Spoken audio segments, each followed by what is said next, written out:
आज हम बात करेंगे फॉर्म 15G और फॉर्म 15H के बारे में। ये दोनों फॉर्म्स इनकम टैक्स में रिलीफ पाने के लिए हैं। आपको सुविधा ये रहती है कि आपका टैक्स जो है वो सोर्स पर कट नहीं होता। जैसा कि आपने सुना होगा TDS, tax deducted at source. अगर आप अपने टैक्स को सोर्स पर कटने से बचाना चाहते हैं, अपना टैक्स सेव करना चाहते हैं, तो उसके लिए होता है फॉर्म 15G और 15H। इन फॉर्म्स के क्या पर्पस हैं? ये दोनों फॉर्म्स सेल्फ डेक्लेरेशन फॉर्म्स हैं। ये कोई सर्टिफिकेट नहीं है। सेल्फ डेक्लेरेशन मतलब आप ये फॉर्म खुद फिल करते हो और डिक्लेयर करते हो कि जो उसमें लिखा है वो सत्यता है। हम अपने होश हवास में ये फॉर्म फिल कर रहे हैं और अपनी इनकम के बारे में ये खुलासा कर रहे हैं। तो क्या कहेंगे इसको? Self declaration form. ये कोई सर्टिफिकेट नहीं है जो एक बंदा दूसरे को देता है। ये फॉर्म तब यूज होते हैं जब हमको अपना टैक्स सेव करना है कि सोर्स पर ये हमारा टैक्स ना कटे। जैसा कि मान लीजिए आपके पास एक बैंक में FD है, उसका ब्याज आपको आता है, तो बैंक क्या करेगा? आपको ब्याज देने से पहले टैक्स काट लेगा। जो आपको इनकम हो रही है वो रिसीव होने से पहले ही आपका टैक्स कट जाएगा। तो अगर आप कुछ कंडीशंस को सेटिस्फाई करते हो, वो क्या कंडीशंस है अभी बताएंगे, तो आप ये 15G और 15 फॉर्म H फिल करके बैंक को दे सकते हैं कि भैया आप हमारा टैक्स ना काटो। ये है 15H और 15G का मेन पर्पस। इन फॉर्म्स में हम ये बोलते हैं कि हमारा जो इनकम है वो टैक्स लिमिट से कम है।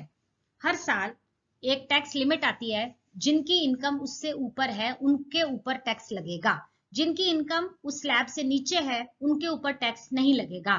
तो 15G 15H फॉर्म में आप ये डिक्लेयर करते हो कि मेरी इनकम टैक्सेबल लिमिट से कम है, मैं उस टैक्स की स्लैब में आता ही नहीं हूं, इसलिए मुझे टैक्स सोर्स से कटने से एग्जम्प्ट कर दिया जाए, मुझे इस टैक्स की माफी दे दी जाए, क्योंकि मेरी total income basic exemption limit को क्रॉस नहीं करती है।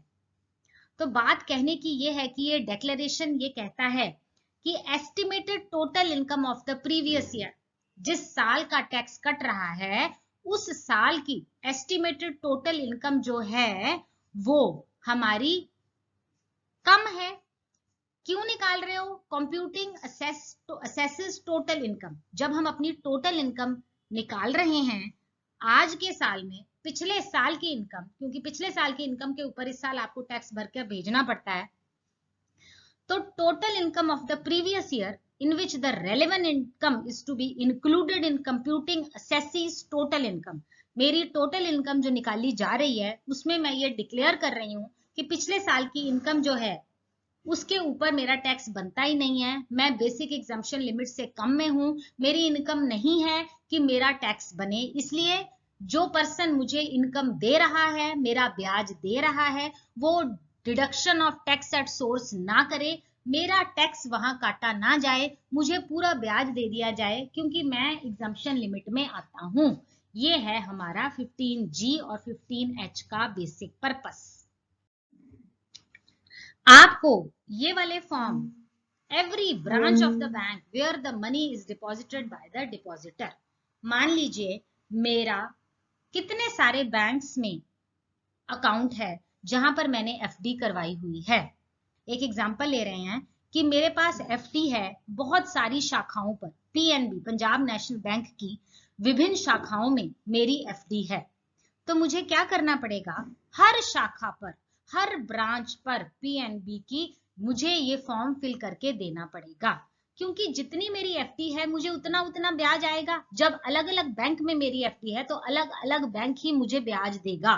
तो ब्याज पर टैक्स ना कटे तो आपको हर बैंक को अप्रोच करना पड़ेगा, वहां जाना पड़ेगा और वहां पर आपको फॉर्म सबमिट करना पड़ेगा, ताकि आपको हर ब्याज के ऊपर टैक्स देने से आप बच जाएंगे। आपको इलेक्ट्रॉनिकली, आजकल ज्यादातर बैंक्स इलेक्ट्रॉनिकली ही फॉर्म 15H और 15G को ले लेते हैं, तो हर शाखा पे जाइए, वहां पर 15H सबमिट कीजिए, 15G सबमिट करिए, तभी आपका जो ब्याज है वो बिना टैक्स कटे आपके खाते में आएगा, वरना बैंक आपका टैक्स काट कर बचा हुआ ब्याज आपके खाते में डाल देगा। These forms can be submitted at the start of the year. साल के शुरुआत में ही आप इसको सबमिट कर सकते हो, और अगर आप मिस हो जाते हो उसको सबमिट करने से तो आप शाखा में जाकर, बैंक की शाखा में जाकर थोड़ा लेट भी उसको सबमिट कर सकते हो। बात कहने की ये है कि ये forms they can not be submitted directly to the income tax department. आपको इनकम टैक्स डिपार्टमेंट में जाकर ये फॉर्म सबमिट नहीं करने। जो आपका डिडक्टर है, जैसे कि बैंक है यहाँ पर जिसने आपको इनकम देनी है, उसको जाकर आपने फॉर्म सबमिट करना है। कोई गवर्नमेंट ऑफिस में नहीं जाना, कोई इनकम टैक्स डिपार्टमेंट, कोई अथॉरिटी के पास नहीं जाना। जहां से आपको आमदनी हो रही है, जिसने आपका टैक्स काटना है, आपको उसके पास जाना है। अब कौन कौन सी इनकम एलिजिबल है 15G और 15H फाइल करने के लिए? सबसे पहली आती है इंटरेस्ट इनकम, सेक्शन 193, 194A के अंडर। रेंटल इनकम भी इसके अंडर आती है, सेक्शन 194I। डिविडेंड इनकम भी टैक्सेबल हो गया है, डिविडेंड सेक्शन 194 के अंडर। कोई लाइफ इंश्योरेंस मैच्योरिटी है, वो भी सेक्शन 194DA के अंडर आती है। प्रोविडेंट फंड विड्रॉल है, सेक्शन 192A के under. Interest from post office है, इंश्योरेंस कमीशन है, सेक्शन 194D। ये सारी इनकम फाइल फॉर्म करने के लिए एलिजिबल है 15G और 15H। अभी हमने आपको बताया कि किसी इनकम टैक्स ऑफिस में जाकर 15G 15H डिपॉजिट नहीं करना, आपको रेलेवेंट पेयर के पास जाना है, उसी के पास आपने 15G 15H सबमिट करना है। मान लीजिए X ने रेंट देना है Y को 3 लाख रुपए का, Y की आमदनी है ना ये 3 लाख रुपया, तो Y जाके X को सबमिट करेगा 15G 15H की भैया तुम ये मेरा रेंट पूरा का पूरा मेरे अकाउंट में डाल दीजिए, यहां पर मेरा टैक्स ना काटो। क्यों ना काटो? क्योंकि मैं 15G 15H के लिए एलिजिबल हूं। तो कहने की बात यह है कि जो आपको इनकम दे रहा है, आपको उसके पास ये फॉर्म सबमिट करना है। डिफरेंस क्या है फॉर्म 15G और 15H में? इन दोनों फॉर्म्स का एक ही पर्पस है, पर्पस सेम है कि आपका टैक्स जो है वो सोर्स पर ना कटे, लेकिन डिफरेंस है। क्या डिफरेंस है? अगर आपकी आयु 60 ईयर 60 साल से कम है तो आप 15G फॉर्म के अंडर आते हो। वो रेजिडेंट इंडिविजुअल जिसकी एज 60 से कम है वो 15G के अंडर आता है। वो रेजिडेंट इंडिविजुअल जिसकी 60 से ज्यादा साल की उम्र है, यानी कि सीनियर सिटीजन्स या सुपर सीनियर सिटीजन्स, वो 15H के अंडर आते हैं। तो पहला डिफरेंस ये रहा आयु का, 60 से कम वाले 15G में आते हैं, 16 से ज्यादा वाले 60 साल की आयु से ज्यादा वाले लोग 15H में आते हैं।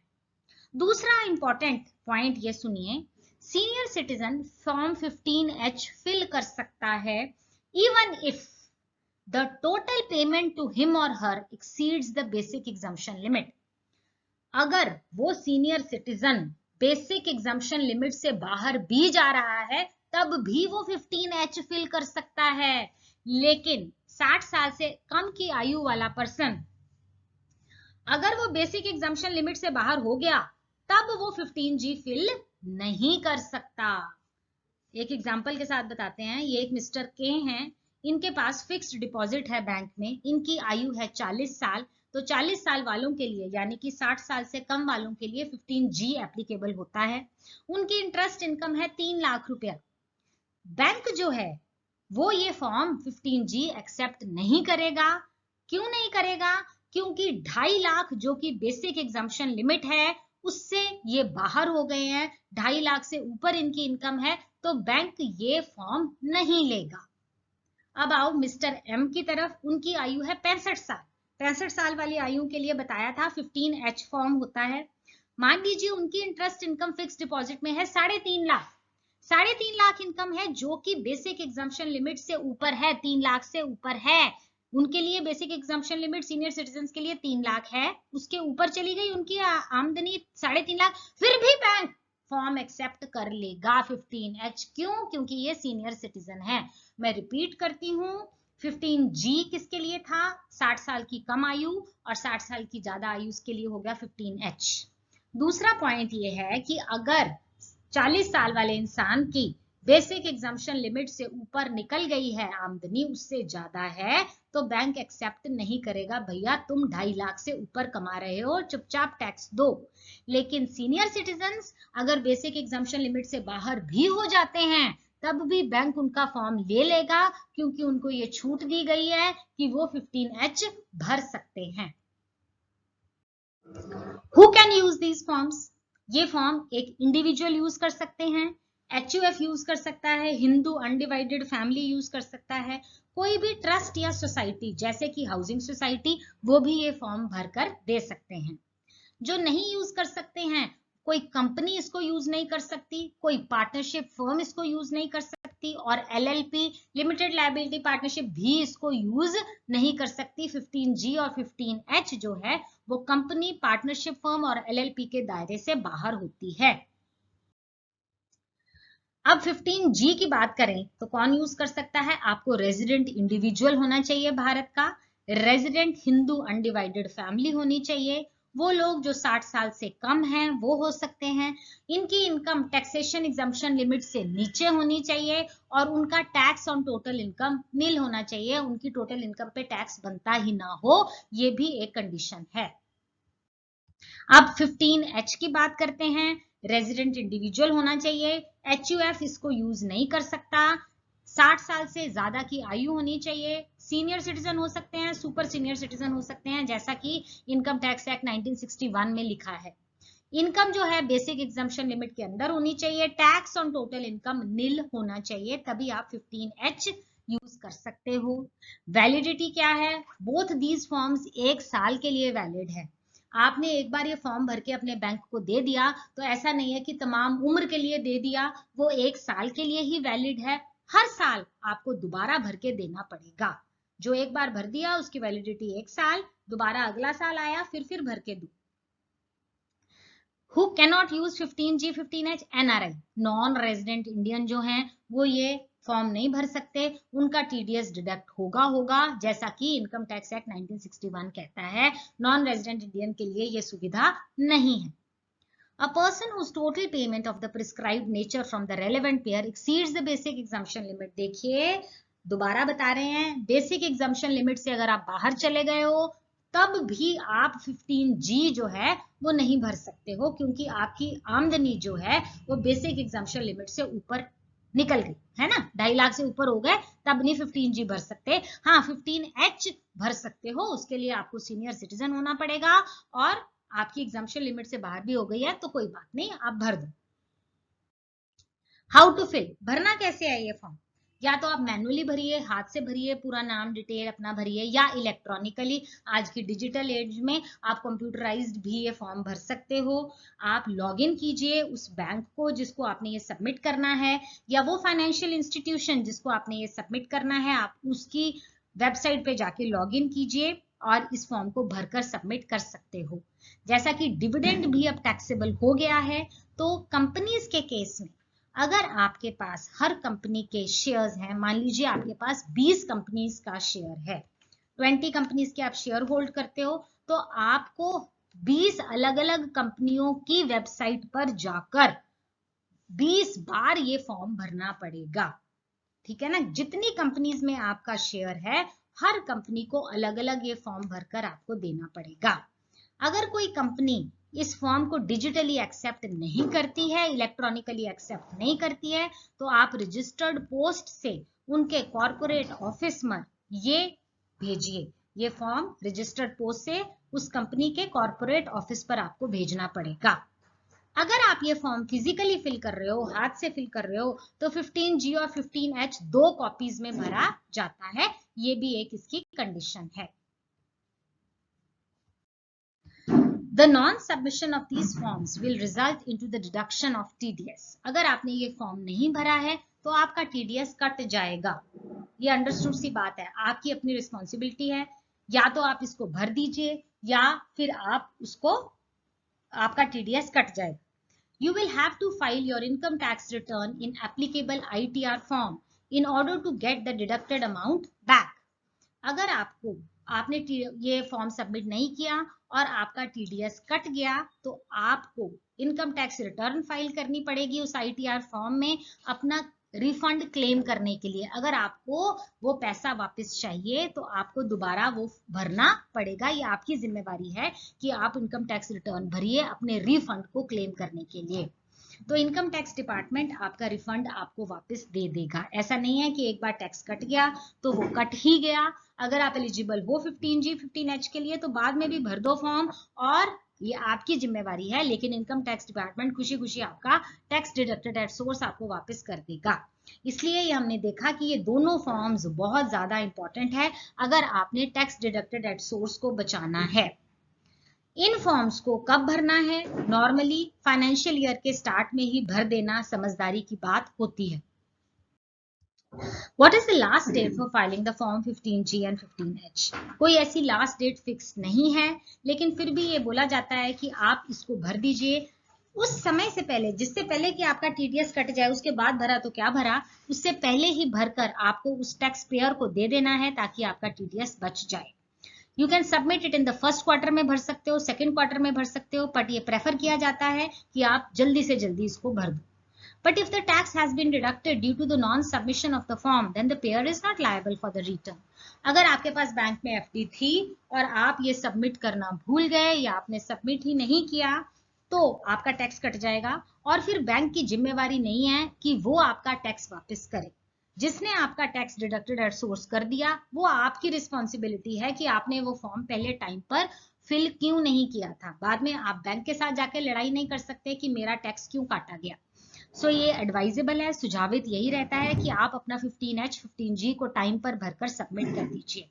ये सिंगल फॉर्म को 1 साल के लिए भरना है और हर साल भरना है। और अगर डिफरेंट पेयर्स हैं, आपको हर जगह से इंटरेस्ट आना है, तो जितनी जगह से इंटरेस्ट आना है उतनी बार आपको हर पेयर के पास जाकर, हर डिडक्टर के पास जाकर वो फॉर्म सबमिट करना पड़ेगा। नेक्स्ट ईयर ईच फाइनेंस, फिर दोबारा अगला साल आ गया तो फिर हर कंपनी में जाकर, जितनी कंपनी के शेयर्स हैं, जितने बैंक में एफडीज हैं, हर बैंक में जाकर, हर कंपनी में जाकर आपको नए सिरे से हर साल ये फॉर्म भरकर सबमिट करना पड़ता है। अब इस फॉर्म को डाउनलोड कैसे करें? आप incometax.government.in की वेबसाइट पे जाइए, वहां पर ई फाइलिंग में जाइए और डाउनलोड्स पे जाइए। वहां पर आपको फॉर्म 15G और 15H इस तरह से मिल जाएगा। इसको जाकर आप डाउनलोड कर फॉर्म फिल कर सबमिट कर सकते हो। तो आर्टिकल आज का यही खत्म होता है। आई होप कि मैंने अच्छे से समझाया है। कोई डाउट हो तो प्लीज आप कमेंट सेक्शन में पूछ सकते हो। प्लीज मेरे चैनल को लाइक कीजिए एंड सब्सक्राइब कीजिए। Thank you for watching. Stay safe, stay blessed.